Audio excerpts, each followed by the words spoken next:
بتبدأ الحكاية في دولة غريبة كان حصل فيها مشاكل ومعدلات الإنجاب عندهم قلت جدا، فعلشان كده الشرطة خدت قرار ومضمونه إن أي حد يكمل 16 سنة هيجيله إشعار بشريكة حياته واللي لازم إنه يتجوزها أو هيدفع غرامة مالية كبيرة أوي. ولما اتطبق النظام ده معدلات الإنجاب ارتفعت تاني، والنظام ده نجح ونتج عنه أطفال معدل ذكائهم عالي جدا. بس ده هيسبب مشاكل مع بعض الناس زي بطلنا واللي اسمه نيجي، وده علشان هو بيحب زميلته في الفصل ميساكي ومش عاوز يجيله الإشعار من الحكومة واللي هيجبره يتجوز ببنت ما يعرفهاش ولا بيحبها. والإشعار ده لو جه لأي حد بيكون ممنوع يحب أي حد تاني. ومرة هم في المدرسة شوية طلاب اتجمعوا علشان يقولوا إنهم مش هيتجوزوا من الإشعار ده أبدا، وكان من ضمنهم نيجي. ولما كانوا بيتفقوا جت ميساكي وحطت ايديها معاهم على أساس مش ناوية تتجوز هي كمان. وبيكون نيجي بيحب ميساكي من 5 سنين، وبيفتكر أول مرة شافها لما كانوا في ابتدائي، ولما عطى ميساكي الأستيكة وهم صغيرين وشكرته عشان عطاها لها. ومن ساعتها هو بيحبها وبيكون زعلان عشان هو مش عاوز يحب حد او يتجوز حد غيرها. وتاني يوم ونيجي على الاكل بتقول له امه ان بكره عيد ميلاده وهيتمم ال 16 سنه، وبتقول له انها فرحانه عشان اخيرا الاشعار هيوصل وابنها هيتجوز. وده على عكس نيجي اللي بيكون زعلان جدا وبيفكر طول الليل وهو على السرير في حبيبته ميساكي، وبيكون ممنوع الدخول في اي علاقه بعد الاشعار. ولو نيجي ما اعترفش بحبه لميساكي دلوقتي مش هيعرف يعترف لها بعدين، فبيقرر ان هو يروح تاني يوم ويعترف لها قبل ما الاشعار بتاعه يوصل. وتاني يوم بينادي نيجي عليها علشان يعترف لها بحبه، ولما بيقول لها انه كان معاها في نفس الفصل وهم صغيرين بتقوله انها مش فاكراه، فبيزعل نيجي جدا وبيقول لها خلاص بعتذر عشان وقفتك، وبعدين بتمشي. بس وهي ماشيه نيجي بيزعق بأعلى صوته وبينادي عليها وبيقول لها النهارده الساعه 6 في حديقه المدرسه، هستناكي وياريت تيجي لو حابه يعني. وبعدين بيمشي وبيفضل نيجي في حديقه المدرسه مستني ميساكي لحد الساعه 10، ولكن في الاخر ما بتجيش. وبتيجي الشرطه وبتخلي نيجي يمشي عشان ما ينفعش يفضل لوحده بره البيت بالليل، فبيقول لهم تمام وبيقرر انه يروح. بس وهو ماشي ميساكي بتنادي عليه وتوقفه وبتعتذر منه عشان اتاخرت، وبيقعدوا هما الاتنين على الكرسي. وبيكون نيجي محروق جدا ومش عارف يبدا كلام ازاي. ولما بتساله ميساكي عن معلومات في التاريخ بيجاوبها وبيتكلم بسرعه ويحرج، فبتضحك ميساكي وبتقول له انت كنت على طول كده واحنا في الفصل. فبيستغرب نيجي انها لسه فاكراه، وبتقول له ميساكي انها كسبت عليه لما قالت له انها ما تعرفوش في المدرسه. وبيعترف نيجي بحبه لميساكي وبيقول لها انه بيحبها بقاله 5 سنين. وبتعيط ميساكي عشان هي كمان كانت بتحبه، وبتكون ميساكي محتفظه بالاستيكه اللي كان عطاها لها وهم صغيرين، وبتقول له انها كانت بتحبه من يومها. فبيفرح نيجي جدا من كلامها وبيفرح اكتر عشان طلعت بتحبه. بس الساعه بتوصل 12 وبيبعتوا اشعار لنيجي على البنت اللي المفروض يتجوزها. وبيستغرب نيجي من الاشعار ده جدا عشان شريكة حياته هي ميساكي، وبيكون فرحان جدا. بس 2 من الحكومة بييجوا علشان يسلموا الإشعار الحقيقي، وبتفاجئ نيجي علشان في بنت تانية مكتوب عندهم. ولما بيقولهم نيجي على اللي حصل وإن جاله إشعار من شوية بإنه هيتجوز ميساكي بيقولوا له الكلام ده مش حقيقي. وبعدين بيمشوا وبتكون ميساكي حزينة جدا عشان ما عادش ينفع تحب نيجي، وبتبارك له بعيد ميلاده وبتقول له إنها فرحانة عشان اعترفت له بحبها وبتتمنى له السعادة. وبتجري وهي زعلانة وبتعيط، بس نيجي بيجري وراها وبيلحقها وبيقول لها انه بيحبها ومش هيسيبها ايا كان. فبتعيط وبيحضنوا بعض هما الاتنين. وبيكون الاشعار وصل للبنت اللي المفروض يتجوزها نيجي، وبيكون البنت دي اسمها ليلينا. وتاني يوم بيتجمع العيلتين عشان العريس يشوف عروسته، وبيكون نيجي زعلان جدا عشان مش هيتجوز حبيبته ميساكي. واول لما نيجي بيشوف ليلينا بيتصدم قوي عشان البنت بتكون جميلة. وبيقول نيجي انه اول مرة يشوف واحدة بالجمال ده، واثناء ما كانوا قاعدين بيتعرفوا على بعض بيكون نيجي باين انه محبط وزعلان. ولما بتيجي ليلينا تكلمه مش بيرد عليها، فبتزعل البنت وبتقوم تزعق وبتقول لهم انا مش هتجوز العبيط ده. وبعدين بتمشي وبتقترح العيلة على نيجي ان هو يدور عليها علشان يقربوا من بعض اكتر. ولما نيجي كان بيدور عليها حط ايده على باب كده بالغلط، فطلعت ليلينا جوه. ولما شافها حسوا هما الاتنين بالاحراج، وبتكون ليلينا زعلانه وبتعيط عشان هي بوظت الجواز. وبيطلع ان ليلينا كمان كانت خايفه انها تتجوز بس قررت تواجهه، وبعد كده حصل لها الموقف ده. فبيزعل نيجي من اللي عمله معاها وبيعتذر لها وبيقول لها ان اللي حصل ده علشان بيحب بنت تانية ومش عاوز يبعد عنها. وبتكون ليلينا فرحانه وهو بيحكي لها، وطلبت منه يحكي لها على التفاصيل كلها. فبيقول لها نيجي على كل اللي حصل، وبيقول لها انه عاوز يتعرف على ميساكي اكتر ويتكلم معاها اكتر ويعرف هي بتحبه في ايه كمان.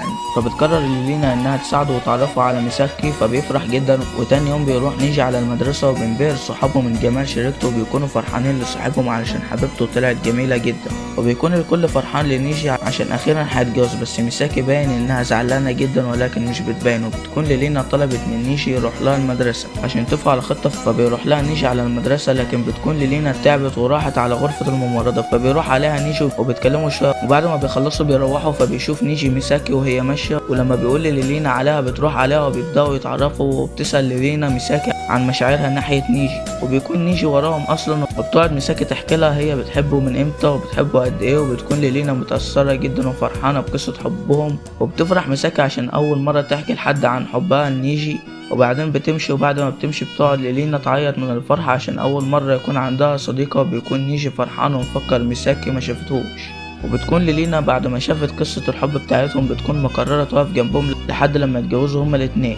انتهى الجزء اللي فات بعد ما ليلينا قررت انها تساعد نيجي وميساكي عشان يتجوزوا، وبنشوف ليلينا اللي بتقول لنيجي انت لازم تقابل ميساكي كل يوم عشان ده اللي بيحصل بين اي اتنين بيحبوا بعض. وبعدها بيكون عدى اسبوع على وصول الاشعار، وميساكي بتكون ما كلمتش نيجي خالص، وبيكون نيجي زعلان عشان هي مش في حياته اليومية. وبعدها بنشوف صديق نيجي واللي بيكون الواد الأمور اللي في المدرسة كلها واللي كل البنات بتحبه، بنعرف ان الواد ده اسمه نيساكا، وبيكون ده صديق نيجي المفضل وبيحكي له على كل حاجة في حياته. وبتكون ليلينا قالت لنيجي يروح لها البيت عشان عاوزاه، ولما بيوصل هناك بتكون ليلينا متضايقة منه عشان هو واصل متأخر، وبتقعد تهزقه شوية على الباب. ولما بيدخل نيجي اوضتها بيلاقي ميساكي قاعدة جوه، وما بتكونش ليلينا معرفاهم ان هي هتجيبهم هما الاتنين البيت عندها. فبتتحرج ميساكي وبتقول انا لازم امشي دلوقتي، بس ليلينا بتقنعها انها تقعد، وبتقول لها انا جايباها عشانك اصلا، وبتقول لهم ليلينا انتوا لازم تقابلوا بعض على طول عشان انتوا بتحبوا بعض. ولما بيجي نيجي يتكلم مع ميساكي بيحسوا هما الاتنين بالاحراج عشان ليلينا بتكون قاعده معاهم. فبتقرر ميساكي انها تمشي من البيت، لكن قبل ما تمشي بتقول ميساكي ليلينا انها لازم تحب نيجي عشان من الصعب ان هما الاتنين يرتبطوا، وبتقول لها ميساكي ان الموضوع هياخد شويه وقت بس وهتحب نيجي. فبتتصدم ليلينا من كلامها،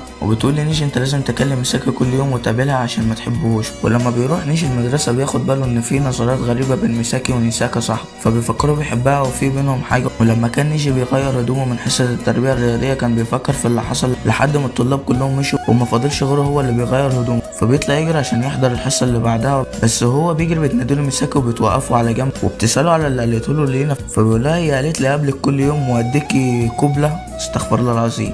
فبتستغرب ميساكي، وبعدها بنلاقيها هي اللي بتديله قبله، استغفر الله العظيم. فبيشوفهم نيساكا لما بيكون ماشي بس مش بيتكلموا. وفي اخر اليوم بيسال نيجي نيساكا عن العلاقه بينه وبين ميساكي، فبيقول له مفيش حاجه بينه وبينها. وتاني يوم بتكون لينا بتتغدى عند نيجي عشان امه عزمتها عشان يتعرفوا على بعض اكتر، وبتتكلم ام نيجي عنها هي وجوزها لما وصلهم الاشعار، وتحط ليلينا ونيجي في موقف محرج، وبتكون ليلينا مستغربه من قصه حبهم ولكن بتكون مستمتعه. وبعد الاكل بيروح نيجي وليلينا على اوضه نيجي عشان يكونوا على راحتهم اكتر. ولما بيكونوا ماشيين بيمسك نيجي ايد ليلينا، وبتكون ليلينا محرجه وحاسه انها بدات تحب نيجي. ولما بيروحوا اوضه نيجي بتصدم ليلينا وبتقول له اوضتك عامله زي المزبله، فبتقرر ليلينا انها تنضفها عشان مش بتحب تقعد في مكان مش نضيف.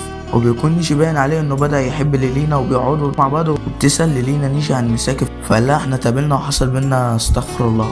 وليلينا مش بتكون زعلانه وبتقول نيجي احكي لها عن قصه حبهم، فبيحكي لها نيجي وبيكون متاثر. وبنشوف ليلينا واللي بتكون متاثره، وبنعرف ان ليلينا ما حبتش حد قبل كده ومش عارفه الحب بيكون ازاي اصلا. وفجاه وهم قاعدين بتيجي الحكومه عشان تعرف هم مناسبين لبعض ولا لا، وبيكون الاتنين بيتكلموا زي بعض. وبتقول لهم موظفه الحكومه انتم مناسبين لبعض جدا، وبتقول لهم ان الاشارات عمرها ما بتجيب غير الشخص المناسب للتاني. وبعدها بيمشوا، بس قبل ما بيمشوا بيسالوا نيجي على عنوان ميساكي، فبيتصدم نيجي وبيكون مفكر ان اشعار ميساكي وصل وانه مش هيشوفها تاني وانها هتتجوز. ولما بتشوف ليلينا حالته بتحاول تهديه وبتقول انت لازم تسال ميساكي على كل اللي حصل. فبيقول لها نيجي انه قرر يسيب ميساكي عشان تعيش حياتها، بس بتقول له ليلينا انت لازم تحارب عشان حبك لميساكي. وتاني يوم بيسال نيجي ميساكي عن الاشعار اللي وصل لها، وبيقول لها الشخص كويس ولا لا. فبتقول له ميساكي ان الحكومه كانت رايحه عشان اهلها مش عشانها، وبتقول له حتى لو الاشعار وصل هتكون انت الشخص المميز بالنسبه لي. فبيتاثر نيجي وبيكون بيلوم نفسه عشان كان قرر يسيبها. وبنعرف ان ميساكي عندها صاحبه واسمها شو، وبتكون عارفه عنها كل حاجه، وشو بتاخد بالها ان الحب مبهدل ميساكي. ولما بيرجع نيجي على البيت بيكلم لينا وبيقول لها ان الاشعار ما وصلش لميساكي، فبتفرح لينا جدا وبتقول لنيجي انهم هيخرجوا للتخييم، وبتقول انها عزمت ميساكي معاهم. فبيتصدم نيجي وبيكون محرج وفرحان عشان ميساكي هتروح معاهم رحله التخييم. فبيقول لها نيجي عادي لو جبت صديق معايا، فبتقول له عادي. وتاني يوم بيروح لنيساكا صاحبه وبيترجاه عشان يروح معاه رحله التخييم عشان ما يكونش لوحده، بس نيساكا ما بيكونش موافق في الاول، ولكن بعد الحاح من نيجي بيوافق. لكن لما بيعرف ان ميساكي رايحه بيتصدم قوي. وتاني يوم بيجهز نيجي عشان يروحوا رحله التخييم، وبنعرف ان العيله راحت بالعربيه وهم هيروحوا بالقطر، وبيتقابلوا في المحطه عشان يروحوا مع بعض. وبنشوف ان في نظرات غريبه بين نيساكا وميساكي، واثناء ما كانوا في القطر بتكون لينا حاسه بالملل وبتقول لهم انتوا ساكتين كده ليه؟ جاتكم نيله فيكم وفي اللي عايز يسافر معاكم. فبتصدم نيجي منها. ولما بيوصلوا بيطلبوا من نيجي ونيساكا يجهزوا ليهم الغداء، وبيكون نيساكا ما بيعرفش يطبخ وبيخلي نيجي يطبخ مكانه. فبيقول له نيجي يغسل الخضار هتعرف ولا لا؟ فبيقول له نيساكا انت شايفني غبي يا عم؟ فبنلاقيه بعدها بيقول لنيجي اي نوع من الصابون اختار. وبنشوف نيجي اللي قرب يتشل خلاص، وبعد ما بيخلصوا طبخ الاكل بيعجب الامهات وبيمدحوا في نيساكا عشان مفكرين هو اللي طبخه، وبيقولوا لنيجي يروح ينادي على البنات عشان ياكلوا. ولما نيجي بيوصل لهم بيلاقيهم لابسين هدوم السباحه وبيلعبوا في الميه، وعشان ابننا نيجي محترم مش بيبص عليهم. استغفر الله العظيم منك يا نيجي، ما عادش في حد محترم. المهم ولما بتشوفوا ليلينا وبتكون خارجاله رجليها بتتعور فبيشيلها نيجي عشان يوديها للمخيم، وبيكون الموضوع محرج جدا بالنسبه لهم. وبتكون ميساكي جايبه حاجتهم اللي كانوا سايبينها عند النهر، بس بتقابل نيساكا وبيتكلموا مع بعض. ولما بيشوفهم نيجي بيكون زعلان جدا وبيكون مفكر ان نيساكا بيحبها هو كمان. ولما كانوا قاعدين بالليل بيسأل نيجي نيساكا عن اللي بيحصل بينه وبين ميساكي، بس ليلينا بتيجي وبتقاطعهم وبتقول لهم تعالوا نتمشى في الغابه. وبتقسموا الفريقين، فريق ليلينا ونيساكا والفريق التاني نيجي وميساكي، وبيكون دايما تخطيط ليلينا عشان تقربهم من بعض اكتر. وبنشوف نيجي وميساكي ماشيين وماسكين ايد بعض عشان الضلمه، وبنشوف ميساكا حشرة مضيعة فبتمشي وراها لكن في الاخر بتقع، ولما بيحاول نيجي ينقذها بيقع وراها وبيحصل معاهم موقف استغفر الله العظيم. وفي نفس الوقت بنشوف ليلينا ونيساكا وبيكون نيساكا فاهم اللي ليلينا بتعمله وبيقول لها كل اللي بتعمليه ده هيجي على دماغك في الاخر.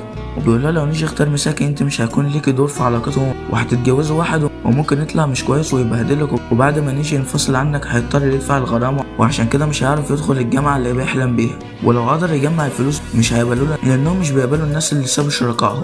فبتتصدم ليلينا وتقول له كل اللي انا كنت عايزاه ان اجمع اتنين بيحبوا بعض. فبيقول لها نيساكا ان الكلام ده بينفع بس في الافلام، فبتزعل ليلينا جدا. وبيشوف نيساكا حشره مضيعه فبيمشي وراها، وبيشوفوا نيجي وميساكي اللي بيكونوا في قمه الاحراج، وبيمشي نيجي طول الطريق مكسوف ومحرج. ولما بيوصلوا عند مكان الحشرات المضيعه ويكونوا فرحانين، وبتكون ميساكي متأثرة عشان النوع ده من الحشرات لما بيحط البيض بتاعه بيموت، يعني الحشرات بتضحي بكل حاجه عشان تحب بس. وبيمسك الاربعه ايد بعض وبيستمتعوا بالمشهد، وبعد يومين بيرجع كل واحد على بيته. بيكون نيجي زعلان وهو ماشي، فبتلاحظ ليلينا وبتحاول تخفف عنه، فبتسأله عن حاجه في التاريخ، وعشان هو بيحب التاريخ بيجاوبها بكل حماس وبيفرح، وبيحسوا هما الاتنين انهم بدأوا يحبوا بعض. بيبدأ الجزء ده بليلينا وهي بتحلم بنيجي وبقت حاسه بتقلب في مشاعرها وحاسه انها بتحب نيجي، فبتروح ليلينا المكتبه عشان تقرا عن الحب عشان هي بتكون ما تعرفش حاجه عنه. فبتشوفها واحده زميلتها في المدرسه وبتنادي عليها، وبتكون البنت دي التانية على الفصل لان ليلينا بتكون الاولى على طول. والبنت بتقول لليلينا انها عايزه تكون صديقتها عشان هي عايزه تتعرف عليها اكتر، وبتكون البنت دي عارفه ليلينا من زمان عشان هي معروفه في الفصل. وبتكون ليلينا رافضه انهم يكونوا اصدقاء، ولكن لما البنت بتقول لها كلام شبه كلام نيجي بتوافق بعدها انهم يكونوا اصحاب. وبعدها بنشوف نيجي في المدرسه وبيكون ما عادش بيكلم ميساكي زي الاول، وبيجي المدرس بتاع نيجي وبيخليه هو وصاحبه اللي اسمه تاكيدا يروحوا على دوره خاصه بالناس اللي جالهم الاشعاع. ولما كانوا ماشيين بيقابلوا نيساكي واللي بيكون عارف عن الدوره من اهله، وبعدها لما بيروحوا الدوره بيتعرف نيجي على شريكه تاكيدا واللي بيكونوا مناسبين لبعض جدا. وبيكون تاكيدا حكى لشريكته عن نيجي وانه كان صاحبه وهو في ابتدائي، وساعتها بيسال تاكيدا نيجي عن شريكته فبيقول له نيجي ان هي لسه ما جاتش. وبيكون نيجي قلقان جدا على ليلينا علشان اتاخرت، بس بعدها بتيجي ليلينا وبتكون جميله جدا وبيعجب نيجي بتسريحه شعرها وبتديله ليلينا تمثال كهديه ليه. وبيحب نيجي التمثال ده جدا عشان هو بيحب الحاجات الاثريه، وبيكون نيجي جاب لها تمثال على شكل قطه وبيكون شكلها مش حلو بس بتعجب ليلينا جدا. وفي الوقت ده بنعرف ان شو صاحبه ميساكي شغاله في المكان ده وبتراقب الناس اللي في المكان واللي من ضمنهم نيجي وليلينا. وبتكون الدوره دي عباره عن محاضره عن الازواج واللي بيحصل بينهم، وبتكون ليلينا اول مره تسمع الكلام ده. وبيكونوا عاملين الدوره دي عشان يقربوا الشركاء من بعض اكتر، وبتعرفهم الموظفه ان كل اتنين شركاء هيناموا مع بعض في اوضه واحده. وبيجي الموظف اللي كان سلم لنيجي الاشعار لما كان قاعد مع ميساكي وبيقوله انت لازم تختار واحده منهم في اسرع وقت، وكمان بيقوله انه هيكون متراقب في الاوضه. فبتصدم نيجي وبيخافوا، وفي الوقت ده بيسمع بنت بتتكلم مع شريكها وبتقول ان هم لازم يقربوا من بعض في المكان اللي جاي عشان ما يحصلهمش مشاكل، وممكن درجاتهم تقل كمان في المدرسه، وممكن كمان يترفضوا من المدرسه. ولما بيروح نيجي وليلينا على اوضتهم بيكون نيجي خايف على ليلينا وبيكون خايف لا تقل درجاتها في المدرسه لو عرفوا انهم بيمثلوا انهم مرتبطين، وبيكون عايز يبين انهم مبسوطين عشان محدش يلاحظ. وبيروح على ليلينا وبيعمل نفسه بيبوسها ولكن بيبوسها بجد، لكن بتزعل ليلينا جدا منه عشان عمل كده، لكن بيقول لها ان هو عرف ان في كاميرات هنا وانهم متراقبين ولو ما كانش عمل كده كانوا هيتعاقبوا هما الاتنين. فبتقوله لينا اللي انت بتقوله ده مش صحيح، ولو كان كلامك مظبوط كانت الناس هتشك في الاشعارات وكان النظام ده هيتلغي. وبتكون لينا زعلانه منه وبتكون خايفه منه، فبيزعل نيجي وبيتضايق من نفسه على اللي هو عمله. وتاني يوم بيقابل نيجي الراجل اللي كان قال له ان هما هيكونوا متراقبين، وبنعرف ان الراجل ده كان بيشوفه وهيختار حب الميساكي ولا الاشعار، وبيطلع ان نيجي ممكن يختار لينا بدل ميساكي، فبيزعل نيجي جدا وبيمشي. وبتكون لينا بطلت تكلم نيجي من ساعتها. وبعدها لما كان في المدرسه بيكون الطلاب هيعملوا مسرحيه روميو وجوليت بس بالعكس.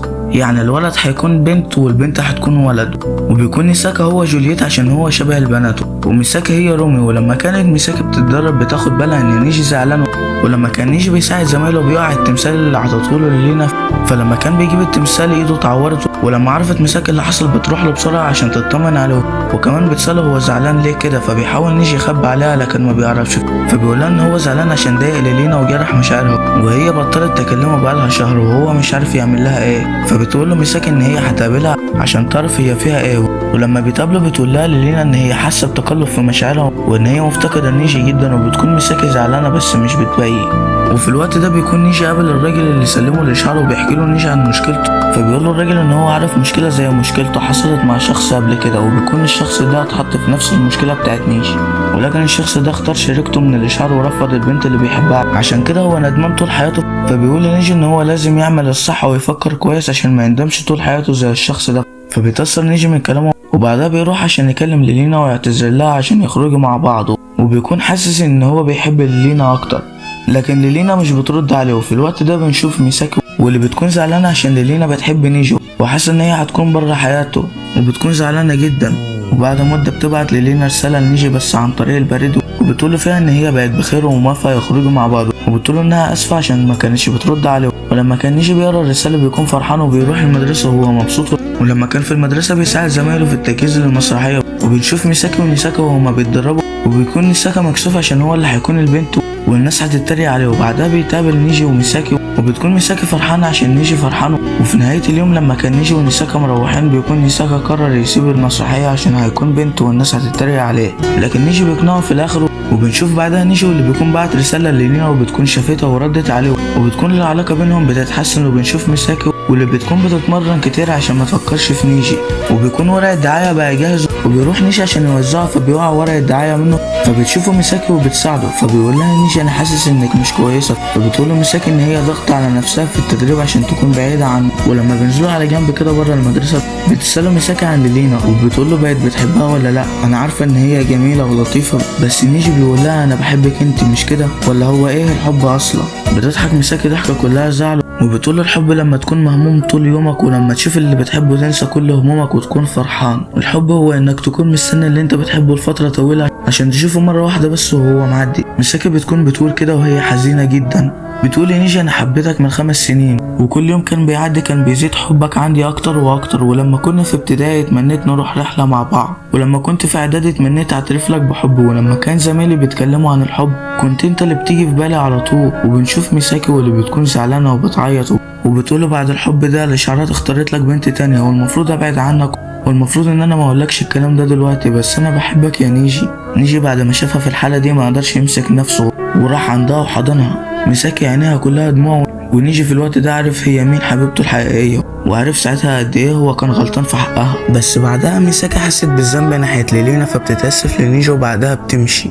وبعدها بنشوف نيجي واللي بيكون بيوزع ورق الدعايه على الناس عشان تشوف المسرحيه بتاعت فصلهم. وفي الوقت ده بنشوف نيجي ميساكي وهي في هدوم العرض وبتكون جميله في اللبس ده، وساعتها بيروح عليها شويه من البنات عشان يتصوروا معاها، وبتيجي شو بنتين تانيين عشان يشوفوا ميساكي. فبيخلع نيجي من المكان عشان في بنت كانت بتضربه وهو صغير، وبتكون واقفه عند شو. لما بيمشي من المكان بيقابل الراجل من الحكومه، وبنعرف ان هو كمان هيكون في المسرحيه عشان هو بيكون المسؤول عن الناس اللي جالها اشعار واللي من ضمنهم نيجي. ولما نيجي بيسأله عن الاشعار اللي جاله وكان بيجمعهم ميساكي بيقول له الراجل ان الاشعار ده مش حقيقي، فبيزعل نيجي جدا. وبنشوف لينا واللي بتكون وصلت على الحفله، وبنشوف صاحبتها واللي بتكون جت معاها. ولما كان نيجي بيوزع ورق الدعايه بيشوف لينا وبيكونوا محروجين جدا من بعض، فبيسيبوا لينا وبتطلع على الحفله، وبيكون نيجي زعلانه عشان مفكرها زعلانه منه. ولما بيحكي لنيساكا على اللي حصل بيقول له نيساكا ان هي عمرها ما هتيجي المسافه دي وهي زعلانه منه. وبنشوف بعدها الطلاب اللي جهزوا عشان المسرحيه، وبيكون نيجي واقف كده ومش لاقي حاجه يعملها عشان يساعدهم بيها، ولكن لما بيجي يساعدهم مش بيعرف. لكن لما بيكون واقف عند نيساكا بيقول له نيساكا ان هو اللي اقنعه يجي المسرحيه، ولما كانش اقنعه ما كانش هيمثل في المسرحيه. فبيتاثر نيجي بكلامه، وساعتها لما بيشوف نيساكا في لبس جولييت بيندهش منه عشان هو بيكون شبه البنات جدا. ولما بتبدا المسرحيه بتكون ميساكي مش مركزه، بس لما نيجي بيشجعها بتتحمس وبتأدي اداء رائع، وبينبهر الجمهور من العرض. وبعد العرض لما كان نيجي ماشي بيقابل شو اللي بتسأله عن الاشعار اللي بيجمعه ميساكي، فبتصدم نيجي عشان محدش يعرف عن الاشعار ده غير ميساكي والاتنين من الحكومه. فبيسألها نيجي وبيقول لها ميساكي اللي قالت لك، فبتقول له ميساكي ما قالتش حاجه. فبتصدم نيجي وبتكون شو عارفه ان ميساكي تعبانه بسبب حبها لنيجي، عشان كده وقفت نيجي وقالت له كده، وبتقول له ان البنت اللي المفروض تتجوزها هي ميساكي. فنيجي بيتصدم بعد ما بيسمع كلامها، وليلينا كمان سمعت الكلام ده وهي ماشيه. فلما بتروح ليلينا عشان تفهم اكتر بتمشي شو، وبيكون نيجي وليلينا واقفين مصدومين من الكلام اللي سمعوه. فبيقرروا انهم ياخدوا رقم شو من ميساكي عشان يكلموها هما الاثنين، وبعدها بيروحوا على اصحابهم عشان يهنوهم على ادائهم الرائع في المسرحيه. وبتصدم ليلينا لما بتعرف ان نيساكا هو اللي عمل دور جوليتو، وبتكون عيلة نيساكا وصلوا وبيضحكوا عليه، وبيكون ابو نيساكا عارف ان نيجي كان خد ابنه معاه رحله التخييم، فبيشكره وكتعبيرا عن امتنانه بيعزمه على فرح ابنه الاكبر، وبيقول له هات اي حد انت عايزه معاك. وكمان بيعزموا ميساكي وليلينا على فرح، وبتكون ليلينا نسيت تاخد رقم شو من ميساكي، فيقول لها نيجي انه هيتصرف وياخده. وتاني يوم في المدرسه بعد ما خد رقم شو بيكلمها، ولما بتشوف اسمه بتعمل له حظر من على تليفونها، فبيزعل نيجي وبيروح على ليلينا وبيحكي لها اللي حصل. فبتكلمها ليلينا عشان يقابلوها، وبتوافق شو بعد ما بتكلمها ليلينا. وتاني يوم بيروحوا لها على مدرستها وبيستنوها هناك، وبيكون نيجي مصدوم من المدرسه لانها بتكون خاصه بالعباقره، وليلينا بيكون بالنسبه لها عادي لانها بتكون في نفس مستوى مدرستها. ولما بتروح لهم شو بتسالها ليلينا عن الاشعار اللي يخص نيجي وميساكي، فبتاخدهم شو على مكانها المفضل عشان تكلمهم هناك. وساعتها بتقول لهم ان هي عايزه تحمي ميساكي عشان هم اصحاب، وبتحكي لهم عن ميساكي لما كانت صغيره، وبتقول لهم انها كانت بتشتري صور لنيجي على الرغم من انها مش في نفس الفصل بتاعه عشان تشوفه بس. وبتقول لهم شو ان هي مش عايزه ميساكي تكون زعلانه، وان الرابط بينها وبين نيجي مش مجرد اشعار. وبتكون ليلينا مصدومه عشان ميساكي ما قالتلهاش على كل ده، وبيكون نيجي قاعد مصدوم ومتاثر. وفي الوقت ده بيجي الموظف بتاع الحكومه وبيقول للشو تسكت عشان هو المسؤول عن نيجي وليلينا، وبيعرفها ان هي كده بتفسد العلاقه بينهم. فبتمشي شو من المكان، وبيعرفهم الراجل ان جدة شو هي اللي اسست نظام الاشعارات، وعشان شو ذكيه ممكن ان هي اللي تمسك الاشعارات مكان جدتها في المستقبل. وبعدها بيروح نيجي وليلينا وبيكونوا مصدومين من اللي عرفوه، وبتكون ليلينا زعلانه ومفكره ان الاشعار بينها وبين نيجي كان غلط ومش حقيقي.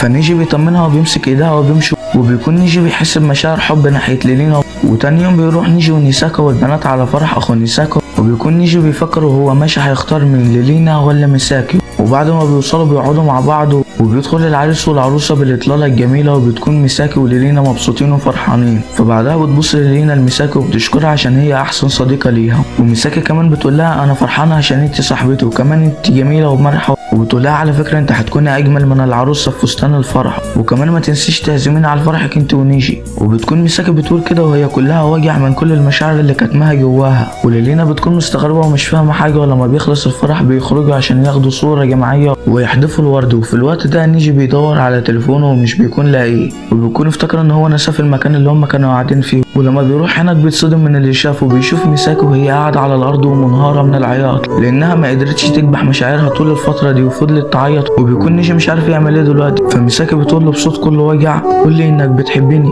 حتى لو كان ده كده، انا مدركه ان ده ما ينفعش بس والنبي قول لي كده. ونيجي بعد ما سمع اللي هي قالته ما مسكش نفسه وحضنها، والبنت برضه بتعيط. وبيكون مشهد مؤثر بمعنى الكلمه، وبتكون ليلينا واقفه تتفرج على كل اللي حصل، وبتكون متاثره جدا من اللي حصل. وبعدها بتمشي، ولما بيخلص اليوم بيروح كل واحد على بيته. وتاني يوم بيصحى نيجي عشان يروح رحله مع عائله ليلينا، رحله للينابيع الساخنه. وبتكون الرحله جميله والكل فرحان. ولما بيروح نيجي وليلينا عشان يناموا بتصحى ليلينا وبتصحي نيجي وبتقول له انا عايز اقول لك على حاجه، انا اخدت قرار اني اخليك تتجوز انت وميساكي. وبيكون نيجي مصدوم من الكلام، وبيكون مصدوم اكتر عشان ليلينا هي اللي بتقول له كده. فبتقول له ليلينا انا قبل ما اقابلكم كنت وحيده من غير اصدقاء، والحاجه الوحيده اللي كنت بعملها هي المذاكره بس، ولكن بعد ما اتعرفت عليكم حبيت الحياه وبقى عندي اصدقاء. حبك انت وميساكي عنده القدره في اسعاد الناس. وكمان انا قريت عن الاشعارات وعرفت ان الشريكين لو ما حصلش بينهم تفاهم لمده 6 شهور بينفصلوا بدون اي غرامات. وبيكون نيجي حاسس بحاجه غريبه، وهي ان هو عايز ميساكي بس مش عايز يسيب ليلينا عشان بيحبها هي كمان. وبتكون ليلينا بتعيط هي كمان، وبتقول له خلينا نقضي الليله دي مع بعض وربنا يحلها. وبعد فتره بتروح ليلينا وميساكي يجربوا فستان، وبيكون نيجي قاعد في البيت ومش عارف يعمل ايه. فبيجي له ميساكي وبيقول له مالك حاسك زعلان من حاجه؟ فبيقول له نيجي على اللي حصل، وبيقول له انا بحب ميساكي وكمان بحب ليلينا ومش عايز اسيبهم هما الاثنين. فنيساكا بيقول له الحل، بيقول له طالما بتحبهم هما الاثنين يبقى لازم تعترف لهم هما الاثنين بمشاعرك. ونيجي اول ما بيسمع الكلام ده بيكون سعيد جدا وفرحان، وبيلبس الجاكيت وبيجري بسرعه عشان يروح لهم. وفي الوقت ده بنشوف ليلينا وميساكي وهما لابسين الفستان، وبيكون شكلهم جميل جدا، وبيكونوا واقفين قدام الكاميرا وبيكونوا زعلانين عشان نيجي ما شافهمش وهما لابسين الفستان. وفي الوقت ده بيوصل نيجي على المكان، ولما بيشوفهم بيقول لهم ايه الجمال ده كده، كوكب الارض زاد قمرين كمان. فبتعيط ميساكي من الخجل، وبعدها بيقرر نيجي يتصور جنبهم هما الاثنين عشان الكل يعرف ان هو بيحبهم هما الاثنين. وبكده بيكون الانمي انتهى. اي نعم ان الانمي نهايته مجهولة للبعض منكم، بس الانمي فيه رسالة جميلة جدا، وهي انك ما تخليش البنت تحبك وتتعلق بيك وبعدها تسيبها، عشان البنت بعدها هتكون متدمرة نفسيا. وبس كده، وما تنساش تقولي رايك عن الانمي في تعليق، ولو كنت مكان نيجي كنت هتعمل ايه. وبكده اقدر اقول لك ما تنساش اللايك والاشتراك في القناة، وما تنساش تفعل زر الاشارات عشان لما انزل اي فيديو جديد تكون انت اول واحد يشوفه. ويلا يا عم، سلام.